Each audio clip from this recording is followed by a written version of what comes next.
إن الحمد لله نحمده ونستعينه ونستغفره ونعوذ بالله من شرور أنفسنا وسيئات أعمالنا. من يهده الله فلا مضل له ومن يضلل فلا هادي له، وأشهد أن لا إله إلا الله وحده لا شريك له، وأشهد أن محمدا عبده ورسوله. يا أيها الناس اتقوا ربكم الذي خلقكم من نفس واحدة وخلق منها زوجها وبث منهما رجالا كثيرا ونساء، واتقوا الله الذي تساءلون به والأرحام إن الله كان عليكم رقيبا. يا أيها الذين آمنوا اتقوا الله وقولوا قولا سديدا يصلح لكم أعمالكم ويغفر لكم ذنوبكم، ومن يطع الله ورسوله فقد فاز فوزا عظيما. يا أيها الذين آمنوا اتقوا الله حق تقاته ولا تموتن إلا وأنتم مسلمون. أما بعد، فإن أصدق الحديث كتاب الله، وخير الهدي هدي محمد عليه الصلاة والسلام، وشر الأمور محدثاتها، وكل محدثة بدعة، وكل بدعة ضلالة، وكل ضلالة في النار. எல்லாம் வல்ல ஏகரேவன் அல்லாஹு தாலாவை போற்றி புகழ்ந்து, இறுதி தூதர் நமது உயிரிலும் மேலான முஹம்மது முஸ்தபா ஸல்லல்லாஹு அலைஹி வஸல்லம் அன்னவர்கள் மீது அல்லாஹ்வுடைய சாந்தியும் சமாதானமும் என்றென்றும் நிலவட்டுமாக என்ற பிரார்த்தனையோடு, கண்ணியத்துக்குரிய எனதருமை இஸ்லாமிய சகோதரர்களே, பெரியோர்களே, வாலிபர்களே, இன்றைய இந்த ஹுதுபாவுடைய உரையில் நாம் இப்பொழுது அடைந்திருக்கக்கூடிய இந்த ரபீஉல் அவ்வல் என்று சொல்லுகின்ற ஹிஜ்ரி இஸ்லாமிய கலண்டரின் அடிப்படையிலே 3வது மாதமாக கருதப்படுகின்ற இந்த மாதத்தை நாம் அடைந்திருக்கின்றோம். உங்கள் அனைவருக்கும் தெரியும், ரபீஉல் அவ்வல் என்றால் அது ஒரு வசந்தம் தான். ரபீ என்பதே அதனுடைய பொருள் வசந்தம். ஆரம்ப காலத்தில் அந்த மாதத்துக்கு பெயர்கள் வருகின்ற ஒரு காரணங்களை சொல்கின்ற பொழுது, வியாபாரத்துக்கு மிக பொருத்தமான ஒரு வசந்தமான ஒரு காலம், அதனால் அவர்கள் ரபீ என்ற ஒரு பெயரை அதற்கு வைத்தார்கள் என்பது ஒரு கருத்து.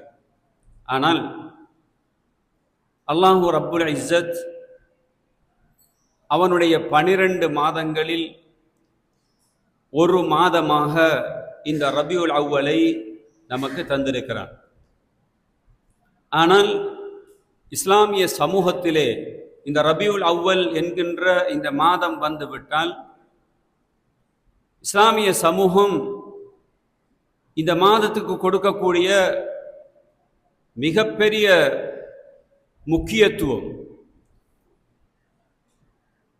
இந்த மாதத்திலே பல வகையான வழிபாடுகளை அறிமுகம் செய்து இந்த மாதத்தை சிறப்பிக்கக்கூடிய ஒரு அடிப்படையை நாம் சமூகத்திலே காலகாலமாக கண்டு வருகிறோம். கண்ணியமானவர்களே, அல்லாஹு தஆலா அவன் சில மாதங்களை கண்ணியப்படுத்தியிருக்கிறான், சில நாட்களை கண்ணியப்படுத்தியிருக்கிறான். ஜும்மாவுடைய தினம் என்பது ஒரு கண்ணியமான ஒரு நாள், இஸ்லாமிய சமூகத்துக்கு ஒரு பெருநாள் தினம் என்று ரசூலுல்லாஹி ஸல்லல்லாஹு அலைஹி வஸல்லம் அடையாளப்படுத்தினார்கள். அதே போன்று மாதங்களை பொறுத்தளவே ரமலானுடைய மாதம் என்றால் அது நோன்புக்குரிய ஒரு மாதம், அல்லாஹுடைய அருளுக்குரிய ஒரு மாதம். அதே போன்று ஷஅபானிலே அல்லாஹுடைய தூதர் நிறைய நோன்பு வைத்தார்கள் என்ற ஹதீதுகளை பார்க்கிறோம், அதற்கு ஒரு சிறப்பு இருக்கிறது. முஹர்ரம் என்றால் அதிலே ரசூலுல்லாஹி ஸல்லல்லாஹு அலைஹி வஸல்லம் நோன்பை எங்களுக்கு அதிலே வலியுறுத்தினார்கள். துல்ஹிஜ்ஜாவை எடுத்துக்கொண்டால் அல்லாஹ்வுடைய தூதர் எங்களுக்கு அதில் வழிகாட்டி இருக்கிறார்கள். இப்படி சில மாதங்களில் சில ஒரு சீசன் வணக்க வழிபாடுகளுக்கென்று இஸ்லாம் நமக்கு காட்டி தந்த வணக்க வழிபாடுகள் என்ற விஷயங்கள் அங்கே சொல்லப்படுகிறது. இந்த வரிசையில் ரபியுல் அவ்வல் என்கின்ற இந்த ஹிஜ்ரி ஆண்டின் 3வது மாதத்தில் ஏதாவது விசேடமான அமல் இருக்கிறதா? அல்லாஹ்வுடைய தூதரும் இந்த மாதத்திலே ஏதாவது குறிப்பிட்டு அதில் செய்யப்படுகின்ற வணக்க வழிபாடுகள் என்று ஏதாவது அடையாளப்படுத்தியிருக்கிறார்களா என்று நாம் தேடி பார்த்தால் அப்படி எந்த விதமான அம்சங்களும் கிடையாது. ஆனால் இஸ்லாமிய சமூகத்திலே ஏன் இந்த மாதம் சிறப்பிக்கப்படுகிறது என்று நாம் கொஞ்சம் ஆய்வு செய்து பார்த்தால், ரபியுல் அவ்வல் என்பது அன்னலம் பெருமான் ரஹ்மத்துல்லில் ஆலமீன், உலகத்துக்கு அருட்கொடை என்கின்ற நம்முடைய தூதர் முஹம்மது முஸ்தபா ஸல்லல்லாஹு அலைஹி வஸல்லம் அவர்கள் இந்த உலகத்தில் பிறந்த ஒரு மாதம் ரபியுல் அவ்வல். அந்த மாதத்தில் அது மட்டுமல்ல, அதே மாதத்தில் அல்லாஹ்வுடைய தூதர் ஸல்லல்லாஹு அலைஹி வஸல்லம் தன்னுடைய 63வது வயதில் இந்த உலகத்தை விட்டும் பிரிந்த ஒரு துக்ககரமான ஒரு நாளும் அந்த மாதத்தில் தான் இருக்கிறது. வரலாற்றிலே மிஅராஜ் என்கின்ற தொழுகையை நாம் பரிசாக நமக்காக கொண்டு வந்து தந்த அந்த நாள், இறைவனை சந்தித்த அந்த நாளும் இந்த ரபியுல் அவ்வல் மாதத்தில் இருக்கிறது என்பதை வரலாற்றின் ஊடாக நாம் படிக்கிறோம். இது தவிர இந்த மாதத்துக்கு என்று ஒரு சிறப்பை அல்லாஹ்வுடைய தூதர் ஸல்லல்லாஹு அலைஹி வஸல்லம் அவர்களும் அடையாளப்படுத்தவும் இல்லை, அல்லாஹ் நமக்கு வழிகாட்டவும் இல்லை. ஆனால் அல்லாஹ்வுடைய தூதர் இந்த மாதத்தில் பிறந்தார்கள் என்கின்ற ஒரே ஒரு காரணத்தை வைத்து மாத்திரம் இன்றைக்கு இஸ்லாமிய சமூகம் சில சாஷ்டாங்கங்களை, அனுஷ்டானங்களை அறிமுகம் செய்திருப்பதைத்தான் இன்றைக்கு நாங்கள் அது பற்றிய ஒரு அறிவைத்தான் இந்த இடத்திலே நாங்கள் பார்க்க வேண்டியிருக்கிறது.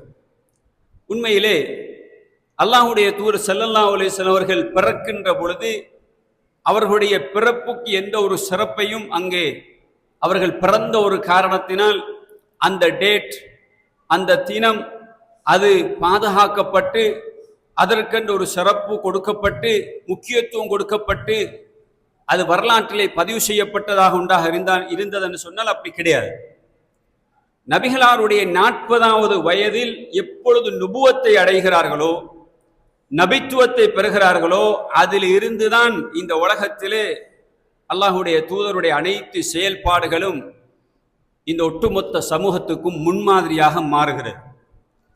அது வரைக்கும் உள்ள 40 வயதுக்கு உட்பட்ட அந்த காலப்பகுதிகளில் நடந்த பல விஷயங்கள் நமக்கு முன்மாதிரி கிடையாது. ஆனால் ரசூலுல்லாஹி ஸல்லல்லாஹு அலைஹி வஸல்லம் அவர்கள் ரபியுல் அவ்வலில் பிறந்தார்கள், அந்த மாதத்தில் பிறந்தார்கள் என்பது அது பதியப்பட்டிருந்தாலும் இந்த தினத்தில் தான் பிறந்தார்கள் என்பதற்கு எந்த ஆதாரமும் இல்லை. ரபியுல் அவ்வல் 12ஆம் நாளில் தான் ரசூல் ஸல்லல்லாஹு அலைஹி வஸல்லம் பிறந்தார்கள் என்பதற்கு எந்த ஒரு சான்றுகளும் ஆதாரபூர்வமான இல்லை. பல அறிவிப்புகள் வரலாற்றாசிரியர்களால் பதிவு செய்யப்படுகிறது. அதிலே கொஞ்சம் கூடுதல் ஒரு ஆதாரத்துக்கு எடுத்துக் கொள்வதாக இருந்தால் ரபியுல் அவ்வலுடைய 9வது தினம்தான் ரசூலுல்லாஹ் பிறந்தார்கள் என்பதற்கு கூடுதல் ஆதாரங்கள் இருக்கிறது. ஆனால் 12 என்பது நிரூபிக்கப்பட்ட ஆதாரம் கிடையாது. இதை அந்த நாளை குறித்து இன்றைக்கு இஸ்லாமிய சமூகம் வருடா வருடம் அந்த காலங்களில் நபிகளாரை நேசிக்கிறோம், நபிகளாரை போல்கிறோம் என்ற பெயரால் பல அரபு கவிதைகளை பாடுவதும், அதற்காக பல நார்சாக்களை, பல கந்தூரிகளை அல்லது அந்த தினங்களில் பல வகையான மஜ்லிஸ்களை ஏற்பாடு செய்து ரசூலுல்லாவை நாம் புகழ்கிறோம், அன்பு பாராட்டுகிறோம் என்ற பெயரால் நடாத்தப்படுகின்ற இந்த காரியம் இது ஒரு மார்க்கத்தினுடைய அடிப்படையாக இருந்திருந்தால் யார் காட்டியிருக்க வேண்டும்? அல்லாஹ்வுடைய தூதர் ஸல்லல்லாஹு அலைஹி வஸல்லம் அவர்களே தன்னுடைய வாழ்நாளில் 23 வருட காலம் நபித்துவத்தை பெற்று இந்த சமூகத்திலே பிரச்சார பணி செய்கின்றவர்கள் தன்னுடைய 23 வருடத்திலேயாவது ஒரு வருடத்திலேயாவது இதை செய்து காட்டிருக்க வேண்டும். என்னுடைய பிறப்புக்கு ஒரு சிறப்பு இருக்கிறது, என்னுடைய பிறந்த தினம் இது, இந்த தினத்தில் வருடா வருடம் மக்களை நீங்கள் இப்படி கொண்டாட வேண்டும், இதற்காக நீங்கள் அரபு கவிதைகளை எல்லாம் படிக்க வேண்டும் என்று அல்லாஹ்வுடைய தூதர் காட்டியிருக்க வேண்டும். கண்ணியமான சகோதரர்களே, அப்படி எந்த ஒரு ஹதீதையும் ஆதாரங்களையும் யாராலும் காட்ட முடியாது. ரசூலுல்லாவை நேசித்த அன்பு தோழர்களான சஹாபாக்கள் கூட அதை தன்னுடைய வாழ்க்கையிலே நடைமுறைப்படுத்தினார்களா என்றால் அதற்கும் ஆதாரம் கிடையாது. ஹிஜ்ரி 570 570க்கு பிறகு ஹிஜ்ரி 500 வருடங்கள், கிட்டத்தட்ட ஒரு 500 நூற்றாண்டுகளுக்கு பின்னர் இந்த சமூகத்திலே உருவாக்கப்பட்ட ஒரு நூதனமான ஒரு வழிகேடான ஒரு சிந்தனை தான் இந்த ரசூலுல்லாவை புகழ்கிறோம் என்ற பெயரால், நபிகளாரை நேசிக்கிறோம் என்ற பெயரால் இவ்வாறான அரபு கவிதைகளை வடித்து அதற்காக உருஸ், அதாவது பல நார்சாக்களையும் கந்தூரிகளையும் மஜ்லிஸ்களையும் ஏற்பாடு செய்து இதை சமூகத்திலே உருவாக்கியவர்கள் உபைதியாக்கள் என்று சொல்கின்ற அந்த ஆட்சியாளர்கள், அதிலே ஃபாத்திமியாக்கள் என்று சொல்கின்ற அந்த கூட்டம் தான் இந்த வழிமுறையில் இந்த வழிகட்ட சிந்தனையை உருவாக்குகிறார்கள். அப்ப தெளிவாக விளங்குகிறது, இன்றைக்கு நடைமுறை இருக்கக்கூடிய இவ்வாறான இந்த ரபியுல் அவ்வலில் மாதத்தில் முதல் நாளிலிருந்து 12 நாட்களும் மௌலூதுகளை ஓதுகின்ற இந்த வழிமுறை யார் உருவாக்கினார்கள் என்றால், இந்த வழிகட்ட சிந்தனையை கொண்ட இந்த ஃபாத்திமியாக்கள் என்று சொல்கின்ற இந்த ஷியாவுடைய ஒரு பிரிவை சேர்ந்தவர்கள் உருவாக்கிய ஒரு வழிமுறை. இதற்கும் அல்லாஹ்வுடைய தூதருக்கும் சம்பந்தம் கிடையாது, சஹாபாக்களுக்கும் இந்த வழிமுறைக்கும் சம்பந்தம் கிடையாது. அப்ப இப்படிப்பட்ட ஒரு வழிமுறை இன்றைக்கு மார்க்கமாக செய்யப்படுகிறது என்று சொன்னால் சிந்திக்க வேண்டும் சகோதரர்களே. அல்லாஹ் அறிவை தந்திருக்கிறான். இதை சிந்திக்கக்கூடிய மக்களுக்கு இந்த மார்க்கம் தெளிவானது.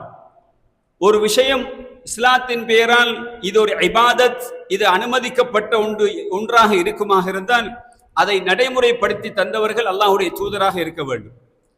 அல்லாஹ்வுடைய தூதர் அதை நடைமுறைப்படுத்தவில்லை, அதை செய்து காட்டவில்லை என்றால் அது இபாதத் கிடையாது. அப்படி என்று சொன்னால் நபிகளாருக்கு தெரியாத ஒரு இபாதத் எனக்கு தெரிந்து விட்டது என்று நீங்கள் சொல்ல வேண்டும்.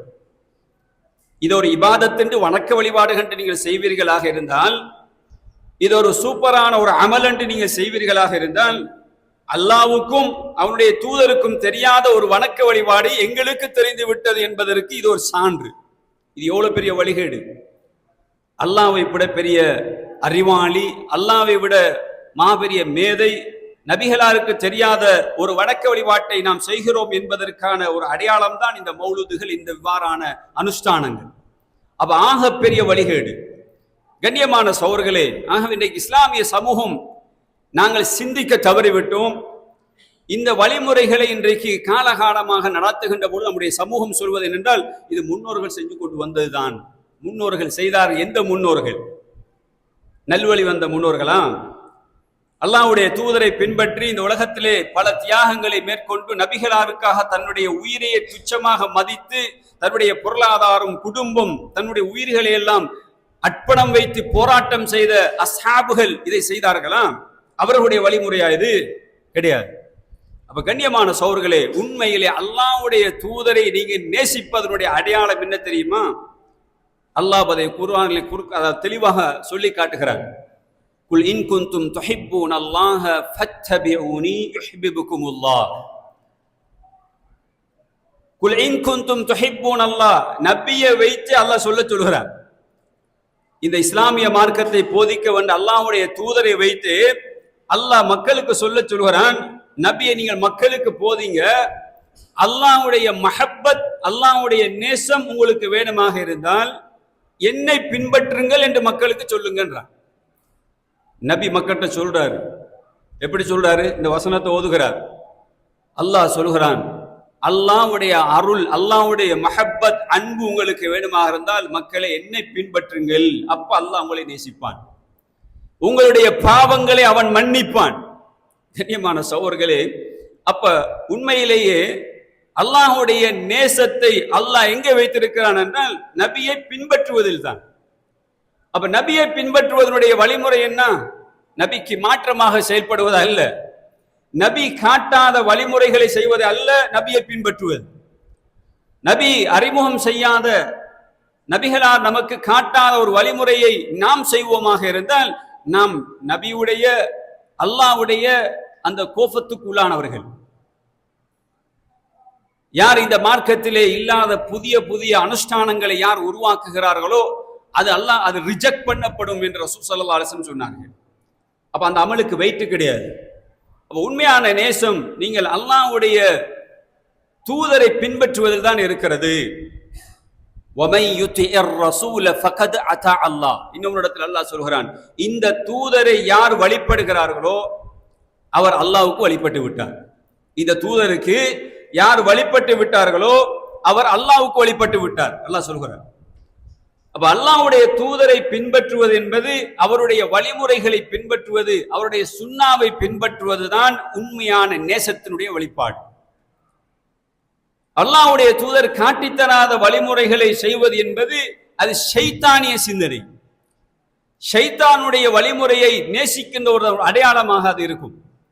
ஆகவே இந்த ரபியுல் அவ்வல் மாதத்திலே நாங்கள் உண்மையிலே ரசூலுல்லாவை நேசிக்கிற சமூகம் என்றால் அல்லாஹ்வுடைய தூதர் என்ன சொன்னார்கள், எதை செய்து காட்டினார்கள், எதை பின்பற்றுமாறு சொன்னார்கள் என்பதை அதை படித்து அறிந்து செய்யக்கூடிய ஒரு சமூகமாக எங்களை மாற்றாத வரைக்கும் நாங்கள் உண்மையாக ரசூலுல்லாவை நேசித்தவர்களாக மாற மாட்டோம்.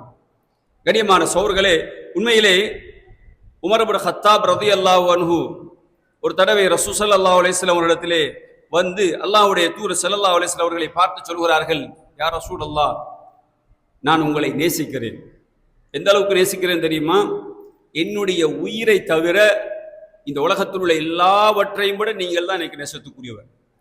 என்னுடைய உயிருக்கு அப்பால் இந்த உலகத்தில் உள்ள எல்லாற்றையும் விட நீங்க என்னிடத்தில் நேசத்துக்குரியவர்கள் என்று உமர் இப்னு கத்தாப் சொல்லுகின்ற பொழுது என்னுடைய உயிரை தவிர என்றார். ரசூல் ஸல்லல்லாஹு அலைஹி வஸல்லம் உமர் ரலியல்லாஹு அன்ஹு பார்த்து, உமரே, உன்னுடைய உயிரையும் நீ மேல துச்சமாக மதித்து என்னை நேசிக்க வேண்டும். உன்னுடைய உயிரையும் விட மேலானவராக என்னை நீங்கள் நேசிக்காத வரைக்கும் நீங்கள் மூமினாகவும் ஆக முடியாது. ரசூலுல்லாஹ் சொன்னார்கள், லா யுமினு அஹதுக்கும் ஹத்தா யுஹிப்ப, அதாவது லா யுமினு அஹதுக்கும் ஹத்தா யுஹிப்ப லி அஹீஹி, அதாவது உங்களில் ஒருவர் ஈமான் கொண்டவராக மாட்டார் தன்னை மற்றவரை விட நேசத்துக்குரியவராக என்னை ஏற்றுக்கொள்ளாத வரைக்கும். இந்த உலகத்தில் உள்ள எல்லா முஸ்லிம்களையும் விட மின்மாலிஹி வலதிஹி வன்னாசி அஜ்மாயின், அவருடைய பொருளாதாரம், அவருடைய பிள்ளை, இந்த உலகத்துள்ள அனைவர்களையும் விட நான் நேசத்துக்குரியவராக அவரிடத்திலே வராத வரைக்கும் உங்களில் ஒருவர் ஈமான் கொண்டவராக முடியாது. அந்த அளவுக்கு ரசூல் ஸல்லல்லாஹு அலைஹி வஸல்லம் சொல்றாங்க, நீ உண்மையான ஈமான் மூமினாக இருப்பதாக இருந்தால் இந்த உலகத்தில் உள்ள எல்லாரையும் விட நேசத்துக்குரியவராக மாற வேண்டும். உமர் ரலியல்லாஹு அன்ஹு சொல்றாங்க, யா ரசூலல்லாஹ், என்னுடைய உயிரையும் விட நீங்க நேசத்துக்குரியவர். அப்ப அந்த அளவுக்கு அல்லாஹ்வுடைய தூதரை சஹாபாக்கள் நேசிக்கிறாங்க. அல்லாஹ்வுடைய தூதரை அணுவாக எல்லா விடயங்களையும் பின்பற்றினார்கள். தன்னுடைய பொருளாதாரத்தை ரசூலுல்லாஹ்வுக்காக இழப்பதற்கு தயாராகினார்கள். ஹிஜ்ரத்துடைய பயணத்திலே தன்னுடைய பொருளாதாரம், மனைவி, சொத்து, செல்வங்கள் எல்லாவற்றை இந்த மார்க்கத்துக்காக இழப்பதற்கு அவர்கள் தயாரானார்கள். ஏன்? அல்லாஹ் மீதுள்ள அல்லாஹ்வுடைய தூதர் மீதுள்ள முஹப்பத். நபிகளாரை நேசித்தார்கள், நபிகளாருடைய வழிமுறையை நேசித்தார்கள். நபிகளாருக்கு மாற்றமாக ஒரு கணமேனும் அவர்களுக்கு மாற்றம் செய்வதை அவர்கள் விரும்பாத சமூகம். சுல்ஹுல் ஹுதைபியா, ஹுதைபியா என்கின்ற அந்த உடன்படிக்கை நடைபெறுகின்ற அந்த தினத்திலே உர்வத் இப்னு மஸ்ஊத் ஸகஃபி என்று சொல்லக்கூடியவர் குறைஷி தரப்பிலே இருந்து வருகிறார். அந்த உடன்படிக்கை நடக்கின்ற அந்த சந்தர்ப்பத்தில் அவருடைய குறைஷி தலைவர்கள் ஒருவராக, ஒரு தூதுவராக வந்து ரசூலுல்லாஹ்வோடு வந்து பேசுகிறார். நபிகளாருடைய நடவடிக்கைகள், சஹாபாக்களுடைய நடவடிக்கை எல்லாற்றையும் உற்று கவனிக்கிறார். அல்லாஹ்வுடைய தூதரை அந்த சஹாபாக்கள் எப்படி நேசிக்கிறார்கள் என்பதை பின்னர் தன்னுடைய மக்களிடத்திலே போய் பேசுகிறார். நான் எத்தனையோ கிஸ்ரா, கைசர் போன்ற மிகப்பெரிய வல்லரசனுடைய தலைவர், ரோம் பாரசீகத்துடைய தலைவர்களை எல்லாம் நான் கண்டிருக்கின்றேன். அந்த அரசர்களுக்கு கொடுக்கக்கூடிய கண்ணியத்தை விட அஸ்ஹாபு முஹம்மது ஸல்லல்லாஹு அலைஹி வஸல்லம் உடைய தோழர்கள் அந்த நபிக்கு கொடுக்கின்ற அந்த முகம்மது கொடுக்கக்கூடிய அந்த கண்ணியம் இருக்கிறது, அந்த கண்ணியத்தை நான் அவருக்கு கொடுக்கின்ற கண்ணியத்தை போன்று எந்த ஒரு அரசருக்கும் கொடுத்ததை நான் கண்டதில்லை. எந்த அளவுக்கு என்றால், அவர் உது செய்கிறார், அவருடைய உது செய்கின்ற அந்த மிஞ்சிய தண்ணியை கையேந்தி அதை எடுத்துக் கொள்கிறார்கள், தன்னுடைய உடம்புகளை தடவிக் கொள்கிறார்கள். நபிகளாருக்கு முன்னால் நிற்கின்ற பொழுது அவருடைய பார்வையை தாழ்த்தி தான் இருக்கிறார்கள். நபியை கூட ஏறிட்டு அவர்கள் சரியான முறையிலே பார்க்க மாட்டார்கள். அவர் மீது உள்ள கண்ணியத்தின் காரணமாக கொஞ்சம் தாழ்வாகவே அவர்கள் நடந்து கொள்கிறார்கள். நபிகளாருக்கு அந்த அளவுக்கு அவர்கள் கண்ணியம் கொடுக்கிறார்கள். இந்த அளவுக்கு உர்வத் இப்னு மஸ்ஊத் தக்கபி தன்னுடைய சமூகத்தில் போய் முஹம்மது ஸல்லல்லாஹு அலைஹி வஸல்லம் அவர்களுடைய அந்த தோழர்கள் நபிகளாரை நேசிப்பவருடைய அடையாளத்தை சொல்லி காட்டுகிறார்கள். கண்ணியமான சகோதரர்களே, இதுதான் உண்மையான நேசம். அந்த நேசம் என்பது தன்னுடைய உயிரை விட ரசூலுல்லாவை அவ்வளவுக்கு நேசித்தார்கள். அல்லாஹ்வுடைய தூதர் ஒரு கட்டளை இட்டால் போதும், நபிகளார் ஒரு செய்தியை சொல்லிவிட்டால் போதும், அதை தன்னுடைய வாழ்க்கை நெறியாக எடுத்து நடப்பதிலே மிக ஆர்வமாக அந்த தோழர்கள் இருந்தார்கள். ஒரு தடவை ஒரு வசனம் இறங்குகிறது, யா அய்யுஹல்லதீன ஆமனு லா தர்ஃபஉ அஸ்வாத்தகும் ஃபௌக ஸௌத்தின் நபி. ஈமான் கொண்டவர்களே, உங்களுடைய சத்தத்தை நபியுடைய சத்தத்துக்கு மேலால் உயர்த்தாதீர்கள் என்று ஒரு வசனம் இறங்குகிறது. ஒரு தோழர் பள்ளிவாயலுக்கு வரவே இல்லை, பள்ளிவாயலுக்கு வரல. அல்லாஹ்வுடைய தூதர் ஸல்லல்லாஹு அலைஹி வஸல்லம் தன்னுடைய தோழர்கள் வைத்த அன்பு என்ன தெரியுமா? மஸ்ஜிதில் இருக்கின்ற பொழுது எந்தெந்த தோழர்கள் எல்லாம் மஸ்ஜிதுக்கு வருவார்கள் என்பதை ரசூலுல்லாஹ் அனுமானித்து வைத்திருந்தார்கள். தன்னுடைய தோழர்கள் மீது உள்ள மஹப்பத். அல்லாஹ்வுடைய தூதர் கேட்கிறாங்க, இன்றைக்கு அந்த சஹாபியை காணவில்லையே, எங்கே அவர்? அப்பொழுதுதான் சொல்லப்படுகிறது, அவர் இப்பொழுது உங்களுக்கு இறங்கிய ஒரு வசனத்தை நினைத்து அவர் வீட்டிலே அழுது கொண்டிருக்கிறார். என்ன வசனம்? நபியுடைய சத்தத்துக்கு மேலால் சத்தத்தை உயர்த்தாதீர்கள் என்ற ஒரு வசனம் இறங்கியது. அந்த சஹாபி சொல்கிறார், நான் தான் அதிகமாக நபிகளார் மீது சத்தமிட்டு பேசக்கூடியவனாக இருக்கிறேன், என்னை குறித்து தான் இந்த வசனம் இறங்கி இருக்கிறது, நான் நரகவாதியாக மாறிவிட்டனோ என்ற ஒரு பயத்தில் அவர் அழுது கொண்டிருக்கிறார். ரசூலுல்லாஹி ஸல்லல்லாஹு அலைஹி வஸல்லம் சொல்றாங்க, அவர் நன்மாராயம் சொல்லுங்க, அவர் சுவர்க்கவாதி, அவரை வர சொல்லுங்க என்றார். அது அவருக்காக இறங்கிய வசனம் அல்ல, அவரை வர சொல்லுங்க என்று சொன்னவுடன் தான் அந்த சஹாபிக்கு அந்த செய்தி போனவுடன் அவர் அந்த அளவுக்கு சந்தோஷத்தோடு வருகிறார். கண்ணியமான சகோதரர்களே, சஹாபாக்களுடைய மனோநிலை அல்லாஹ்வுடைய தூதருக்கு மாற்றமாக, நபிகளாருடைய சொல்லுக்கு மாற்றமாக, நபிகளாருடைய செயலுக்கு மாற்றமாக அவர்களுடைய கண் முன்னால் ஒரு பிழை நடப்பதை கூட அவர்கள் விரும்ப மாட்டார்கள். அவ்வளவுக்கு மிகவும் நேசத்துக்குரியவர்கள். காரணம், நபியை அவர்கள் அந்த அளவுக்கு நேசித்தார்கள். சகோதரர்களே, இன்றைக்கு எங்களிடத்தில் நபி உயிரோடு இல்லை. அல்லாஹ்வுடைய தூதர் ஸல்லல்லாஹு அலைஹி வஸல்லமுடைய கண் முன்னால் இப்பொழுது இல்லை. ஆனால் அல்லாஹ்வுடைய தூதருடைய ஹதீதுகள் இருக்கிறது. சலஃபுகள், அறிஞர்கள் சொல்வார்கள், நபிகளாருடைய அந்த ஹதீதுகள் சொல்லப்படுகின்ற நேரத்தில் நீங்கள் உண்மையாக அவர்களுக்கு நீங்கள் கண்ணியம் செலுத்துவதாக இருந்தால், உண்மையாக நபிகளார் மீது நேசம் உள்ளவர்களாக இருந்தால், அல்லாஹ்வுடைய தூதருடைய ஹதீதுக்கு நீங்கள் முழுமையாக கட்டுப்பட வேண்டும். உங்களுடைய செவிப்புலன்கள், உங்களுடைய பார்வை, உங்களுடைய உள்ளங்கள் அதற்கு சரண்டராக வேண்டும். அதுதான் உண்மையான நேசம். உண்மையாக நீங்க நபிகளாரை நேசிக்கிறீங்களா? ஹதீது வருகிறதா? அல்லாஹ்வுடைய தூதர் இப்படித்தான் செய்தார்கள், இப்படித்தான் காட்டினார்கள், இப்படித்தான் வாழ்ந்தார்கள் என்று நீங்கள் படிக்கிறீங்களா? அதற்கு நீங்கள் முழுமையாக நீங்கள் கட்டுப்பட்டால் அதுதான் உண்மையாக நபிகளாரை நீங்க நேசிப்பதனுடைய அடையாளம். ரசூலுல்லாஹ் நம்முடைய முன்னால், நம்முடைய கண் முன்னால் இல்ல, உயிரோடு இல்ல, ஆனால் அவருடைய செய்திகள் இன்றைக்கு சொல்லப்படுகிறது. அவருடைய செய்திகளை நாம் படித்துக் கொண்டிருக்கிறோம். அவருடைய செய்திகள் ஹதீஸில் நம்மளுக்கு சொல்லப்படுகிறது, இதை செய்யாதீர்கள், இது தடுக்கப்பட்டது, இது மார்க்கத்திலே அனுமதிக்கப்பட்டது, இது பித்அத்தான விஷயம், இது ஷிர்கான காரியம் என்று சொல்லப்படுகிறது. அப்படி என்றால் சகோதரர்களே, நாம் அவருக்கு கொடுக்க வேண்டிய ஹக்கு இருக்கிறது. நபிக்கு செய்ய வேண்டிய ஹக்கு என்ன? 4 ஹக்குகள் இருக்கிறது. நபிகளார் ஸல்லல்லாஹு அலைஹி வஸல்லம் அவர்களுக்கு நீங்கள் உண்மையான நேசத்துக்குரியவர்களாக இருந்தால் ஒரு மூமின் இந்த 4 ஹக்கையும் அவருக்காக கொடுக்க வேண்டும். 4 ரைட்ஸ். என்னது? முதலாவது அல் ஈமானு பிஹி, நபியை நீங்கள் ஏற்றுக்கொள்வது, நபியை நீங்கள் ஈமான் கொள்வது, அல்லாஹ்வுடைய தூதர் என்று அவரை நீங்க நம்புவது. இதெல்லாம் நம்ம ஏற்றிருக்கிறோம், இதுல யாருக்கும் மாற்று கருத்து கிடையாது. அதே நேரத்திலே அத்தஸ்தீக், நபி ஸல்லல்லாஹு அலைஹி வஸல்லம் அவர்கள் கொண்டு வந்த அனைத்தையும் உண்மைப்படுத்துவது. இந்த விஷயத்தில் தான் இன்றைக்கு நிறைய பேர் மாற்றமா இருக்கிறார். ஈமான் கொண்டிருக்கிறார்கள், நபியலா ஸல்லல்லாஹு அலைஹி வஸல்லம் அவர்கள் சொன்ன செய்திகளை இன்றைக்கு ஏற்றுக்கொள்வதிலே தான் இன்றைக்கு பிரச்சனை. இன்னைக்கு அல்லாஹ்வுடைய தூதர் இதை சொன்னார்களப்பா, அல்லாஹ்வுடைய தூதர் இந்த விஷயத்தை செய்து காட்டவில்லை, அல்லாஹ்வுடைய தூதர் இவ்வாறான நடைமுறை அறிமுகம் செய்யவில்லை என்ற உடனே அதை ஏற்றுக்கொள்வதற்கு ரெடி இல்லை, அதை உண்மைப்படுத்துறதுக்கு ரெடி இல்லை. நபிகளா ஸல்லல்லாஹு அலைஹி வஸல்லம் அவர்கள் மூன்றாவது அவருக்கு செய்ய வேண்டிய ஹக்கு, அல்லாஹ்வுடைய தூதர் எதை எங்களுக்கு அவாமீர்கள் ஏவல்களாக சொன்னார்களோ அவைகளை ஏற்று நடப்பது, எவைகளை எல்லாம் தடுத்து நவாஹி என்று சொல்வார்கள், நமக்காக தடுத்த அந்த பகுதிகள், ஏவல் விளக்கல், இந்த ரெண்டு பகுதியையும் நாம் எடுத்து நடக்க வேண்டும். இது நபிகளாருக்கு கொடுக்க வேண்டிய மூன்றாவது ஹக்கு. நாலாவது இத்திபா உன் நபி, நபியை எல்லா விஷயத்திலும் பின்தொடர்தல். இந்த 4 அம்சங்களையும் ஒருமனே நாங்கள் அதை ஏற்று நடைமுறைப்படுத்தாவிடில் உண்மையாக நாங்கள் ரசூலுல்லாவுக்கு கூறிய அந்த ஹக்கை கொடுக்காதவர்கள். இன்னைக்கு உள்ள பிரச்சனை அதுதான். ரசூலுல்லாவை நேசிக்கிறோம் என்று சொல்கிறார்கள், நபிகளாரை புகழ் பாடுகிறோம் என்று சொல்கிற இடத்திலேயே நபிகளார் என்ன சொன்னார்கள் என்பதை அதை ஏற்றுக்கொள்கின்ற மனம் இல்லை.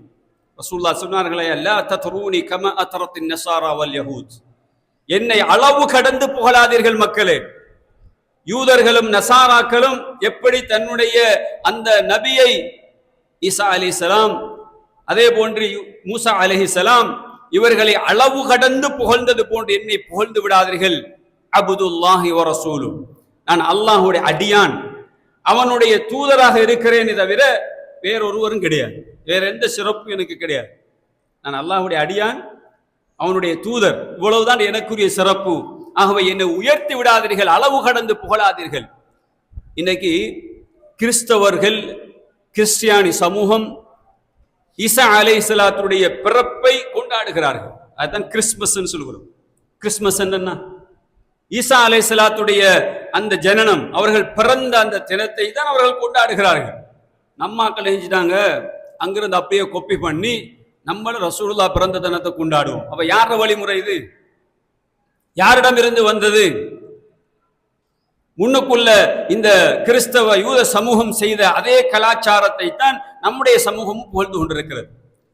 அல்லாஹ்வுடைய தூதர் சொன்னார்களா, என்ன புகழுங்கப்பா, பைத்துகளை படிங்க, குறிப்பிட்ட இந்த வருடம் இந்த நாட்கள்ல எனக்காக வந்து நினைத்து நீங்களே அரபு பாடலை அதாவது நீங்களே எழுதி உங்களுடைய கைகளால் எழுதி என்ன அளவு கடந்து புகழுங்க என்று சொன்னாங்களா?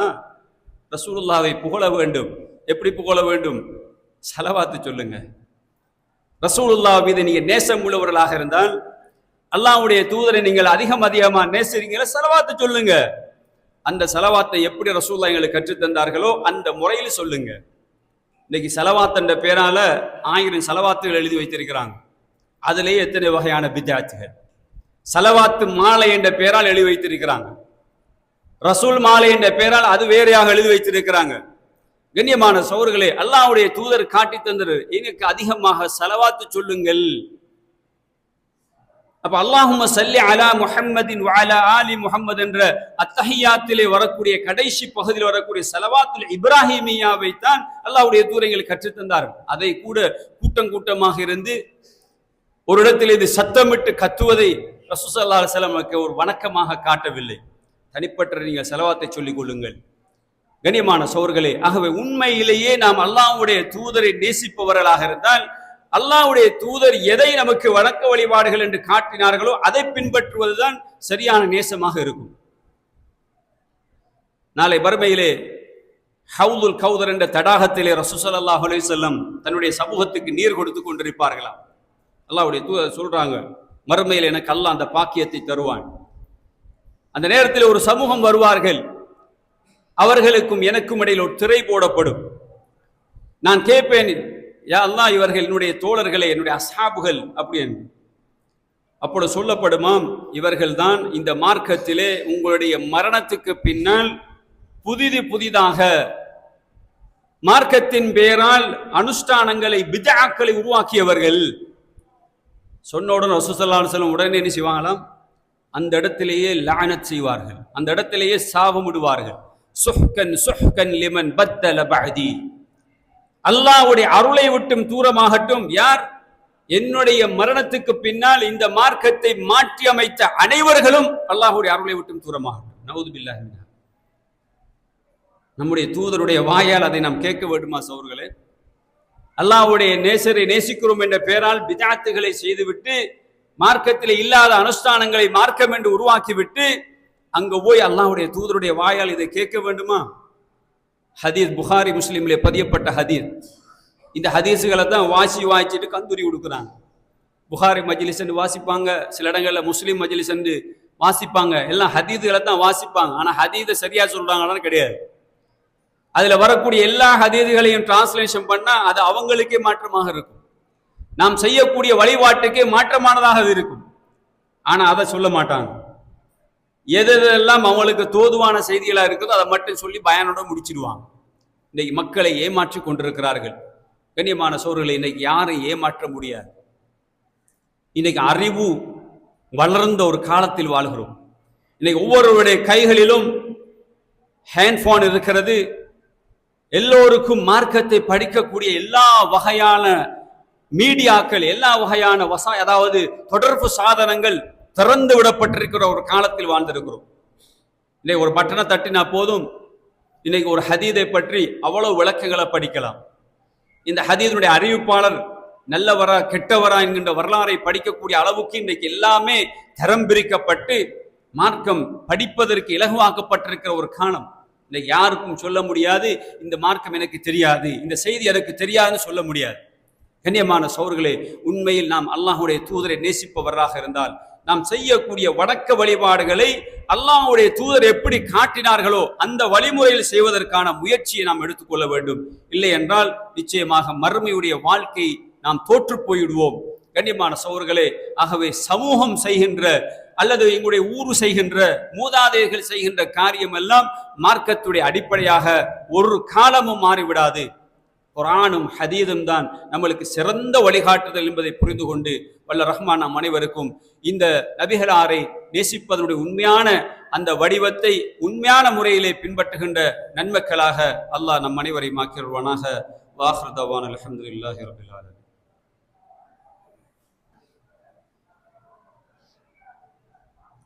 அல்ஹம்துலில்லாஹி ரப்பில் ஆலமீன். வஸ்ஸலாத்து வஸ்ஸலாமுல் அத்தம்மானில் அக்மலான் அலா சய்யிதினா முஹம்மதின் வஅலா ஆலிஹி வஸஹ்பிஹி அஜ்மஈன். அம்மா பஅத்.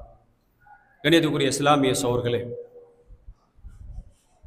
அல்லாஹ்வுடைய இந்த சத்திய மார்க்கத்தை இந்த உலகத்திலே அதனுடைய உண்மையான வடிவிலே கொண்டு வந்து இந்த சமூகத்துக்கு மத்தியிலே மிகப்பெரிய ஒரு புரட்சி செய்த ஒரு தலைவர் தான் நம்முடைய தூதர் முஹம்மது ஸல்லல்லாஹு அலைஹி வஸல்லம். அதில் எந்த மாற்று கருத்தும் கிடையாது.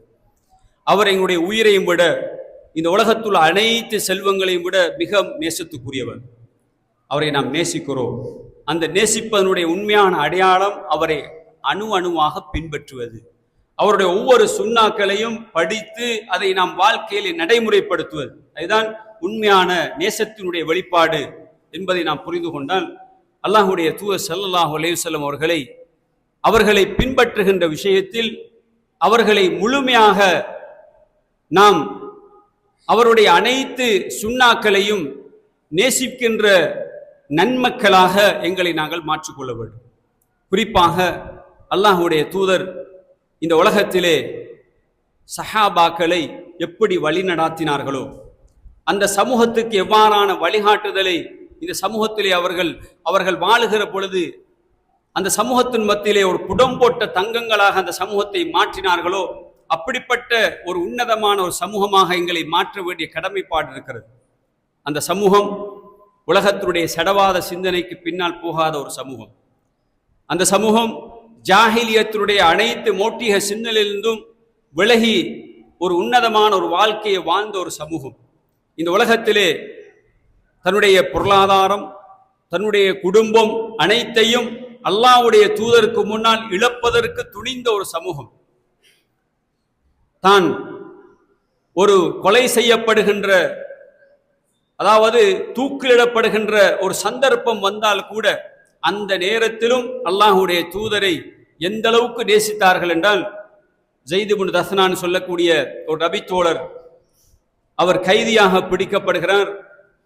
சஃப்வான் பின் உமையான்னு சொல்கின்ற ஒரு குறைஷி தலைவர், அவர் இந்த ஜெயித் இப்னு தஸ்னாவை சிறைப்பிடித்து அவரை வாங்குகிறார். அடிமையாக அவர் வாங்கி அவரை கொண்டு போய் ஒரு இடத்திலே கொல்லுவதற்காக, தூக்கிலிடுவதற்காக முயற்சிக்கின்ற அந்த சந்தர்ப்பத்திலே அந்த ஜெயித் இப்னு தஸ்னாவிடத்திலே கேட்கப்படுகிறது, ஜெயிதே, இந்த இடத்தில் முஹம்மதை கொண்டு வந்து வைத்து ஸல்லல்லாஹு அலைஹி வஸல்லம் உன்னுடைய குடும்பத்தோடு வாழ்வதற்காக நாங்கள் விட்டுவிட்டால், அப்படி ஒரு சந்தர்ப்பம் உனக்கு கிடைத்தால் நீ என்ன செய்வாய் என்கின்ற பொழுது ஜெயித் இப்னு தஸ்னா சொன்னார்கள், அல்லாஹ்வுடைய தூதர் ஸல்லல்லாஹு அலைஹி வஸல்லம் காலில் ஒரு முள் தைப்பதை கூட விரும்பாத சமூகம்.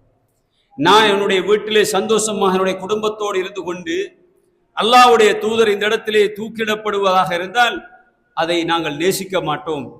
அதாவது ரசூலுல்லாஹ்வுடைய காலில் ஒரு முள் தைப்பதை கூட நாங்கள் விரும்பாத சமூகம் என்று அவர் ரசூலுல்லாஹ்வுடைய நேசத்தை சொல்கிறார். உண்மையான நேசம் என்றால் சகோதரர்களே, அல்லாஹ்வுடைய தூதரை அந்த அளவுக்கு நேசித்தார்கள். அந்த அளவுக்கு நாம் ரசூலுல்லாஹ்வுடைய அந்த சுன்னாக்களை நாம் நேசிக்க வேண்டும். நபிகளார் நம்மிடத்தில் இப்ப இல்லை என்றால் நபிகளாருடைய சுன்னாவை நான் எடுத்து நடப்பதில் அவ்வளவு ஆசை இருக்க வேண்டும். ஹதீதுகளை ஒவ்வொன்றாக படித்து அந்த ஹதீதுகளை தன்னுடைய வாழ்க்கையில் நடைமுறைப்படுத்துவதற்கு நாங்கள் முயற்சிக்க வேண்டும். குறைந்த அளவு ரசூலுல்லாஹ்வுடைய சுன்னா நம்முடைய முகத்திலே தாடிகளை வளர விட வேண்டும். இன்னைக்கு ரசூலுல்லாஹ்வுடைய சுன்னாவை நாங்கள் நேசிக்கிறோம், நபிகளாரை நேசிக்கிறோம் என்றால் நம்முடைய உடம்பிலே வருகின்ற, முகத்தில் வளர்கின்ற இந்த தாடியையாவது விடுவதற்கு நம்மிடத்திலே ஒரு உண்மையான நேசம் இருக்க வேண்டும். அதுதான் உண்மையாக ரசூலுல்லாஹ்வை நேசிப்பவருடைய அடையாளம். அல்லாஹ்வுடைய தூதர் எப்படி ஒவ்வொரு வணக்கங்களையும் நேசித்தார்களோ அது போன்று நேசம் அந்த ஒரு வணக்கத்திலும் வர வேண்டும். நபிகளாருடைய மரண நேரத்தில் இறுதி வரைக்கும் தன்னுடைய கண்ணால் பார்த்து மரணித்த அந்த ஒரே ஒரு வணக்கம் தான் தொழுகை என்பது. ரசூலுல்லாஹ்வுக்கு மிகப்பெரிய ஒரு விருப்பத்துக்குரிய ஒரு அமலாகவும் அது இருந்தது. நபிகளாருடைய அந்த கடைசி நேரம் அபூபக்கர் ரலியல்லாஹு அன்ஹுவை தொழுகைக்காக நிறுத்திவிட்டு தன்னுடைய அறையிலிருந்து அப்படியே பார்த்து கொண்டிருக்கிறார்கள். தொழுகை கடைசியாக அந்த வணக்கத்தை பார்த்து கொண்டிருக்கிறார்கள். அபூபக்கர் ரலியல்லாஹு அன்ஹு தொழுகையை நடாத்துகிறார்கள். அப்படியே திறந்திடப்படப்பட்டிருந்த அந்த திரை அப்படியே மூடப்படுகிறது. ரசூலுல்லாஹ்வுடைய மரணம் வந்து விட்டது. இறுதியாக ரசூலுல்லாஹ் உலகத்திலே பார்த்த ஒரு அமல் என்றால் தொழுகை. நபிகளார் நேசித்தது. தனக்கு முடியாத பொழுது கூட 2 தோழர்களோடு கைகளை கோத்துக்கொண்டு பள்ளிவாயிலே வந்து ரசூலுல்லாஹ் தொழுகை நடாத்தினார்கள் என்றால் இன்றைக்கு தொழுகையுடைய விகிதம் எப்படி இருக்கிற சோர்களே? உண்மையாக நாம் ரசூலுல்லாஹ்வை நேசிக்கிறவர்கள். நம்மகிட்ட ஷிர்க்கு கிடையாது, நம்மகிட்ட பிஜாத்து கிடையாது, நாங்கள் மௌலூத் ஓதுபவர்கள் கிடையாது, நாங்கள் கந்தூரி கொடுப்பவர்கள் கிடையாது, மார்க்கத்துக்கு முரணான எந்த ஒரு பிஜாக்களை செய்பவர்கள் கிடையாது. ஆனால் அல்லாஹ்வுடைய தூதருடைய சுன்னாக்களை நாங்கள் நேசிப்பதில் எந்த அளவுக்கு நாங்கள் அன்பாக இருக்கிறோம், அல்லாஹ்வுடைய தூதர் செய்த ஒவ்வொரு அமல்களை எந்த அளவுக்கு நாம் நேசிக்கிறோம் சகோதரர்களே. எங்களுடைய தொழுகைகளையாவது நாங்கள் அந்த அளவுக்கு நேசம் காட்ட வேண்டும். 5 நேர தொழுகைகளை ஜமாஅத்தோடு தொழுவதற்கு நாங்கள் முயற்சிக்க வேண்டும். சுபஹுடைய நேரங்களில் பள்ளிவாயிலை நாங்கள் நிரம்பி அந்த தொழுகைகளை தொழுவதற்கு நாங்கள் முயற்சிக்க வேண்டும். குறிப்பாக ஜும்மாவுடைய தினம், ஜும்மாவுடைய தினத்தில் இன்றைக்கு எத்தனை பேருக்கு நாம் நேர காலத்தோடு வந்தோம்னு யோசிச்சு பாருங்க. 12 மணிக்கு பிறகுதான் நிறைய பேர் பள்ளிவாயிலே வருகிறார்கள். நமக்கு நேரம் இருக்கிறது, மிக ஓய்வான நேரங்களை நாங்கள் அனுபவித்துக் கொண்டிருக்கிறோம். ஜும்மாவுடைய தினத்திலாவது ரசூலுல்லாஹி ஸல்லல்லாஹு அலைஹி வஸல்லம் சொன்னார்கள் இல்லையா, முதல் நேரத்தில் வருகிறவர்களுக்கு ஒட்டகம் கிடைக்கும் என்றார்கள், 2வது நேரத்தில் வருகிறவர்களுக்கு ஒரு மாடு குர்பான் கொடுத்த நன்மை கிடைக்கும் என்றார்கள், 3வது ஆடு, 4வது கோழி, அதுக்கப்புறம் முட்டை, அதுக்கப்புறம் ஒன்றும் கிடையாது. ஜும்மாவுடைய கடமை நிறைவேற்றினீங்க, அவ்வளவுதான். இந்த நேசம் நம்மகிட்ட இருக்குமா சோர்கள்? நன்மையை அடைவதில் நேசம் இருக்க வேண்டும். ஒரு நன்மையை அடையணும் என்பதில் அவ்வளவுக்கு மஹப்பத் இருக்கும். ரசூலுல்லாஹ் ஒரு சிறப்பு ஒரு செய்தியை சொல்றாங்களா, இந்த அமலுக்கு இந்த நன்மை என்றால் அதை செய்கின்றவர்களில் மும்முரமானவர்களாக நாங்கள் இருக்க வேண்டும். இதுதான் உண்மையான நேசம். ஆகவே அல்லாஹ் நம் அனைவருக்கும் அல்லாஹ்வுடைய தூதருடைய சுன்னாக்களை அணுவணுவாக அதை பின்பற்றுகின்றவர்களாக, அதை நம்முடைய வாழ்நாள் மரணிக்கின்ற வரைக்கும் அந்த சுன்னாக்களை அதை நடைமுறைப்படுத்தக்கூடிய சமூகமாக என்னையும் உங்களையும் அல்லாஹு தஆலா ஆக்கி அருள்வானாக. அகூலு கௌலி ஹாதா அஸ்தக்ஃபிருல்லாஹ லி வ லக்கும் வ லிஸாயிரில் முஸ்லிமீன மின் குல்லி தம்பின் ஃபஸ்தக்ஃபிரூஹு இன்னஹு ஹுவல் கஃபூர்.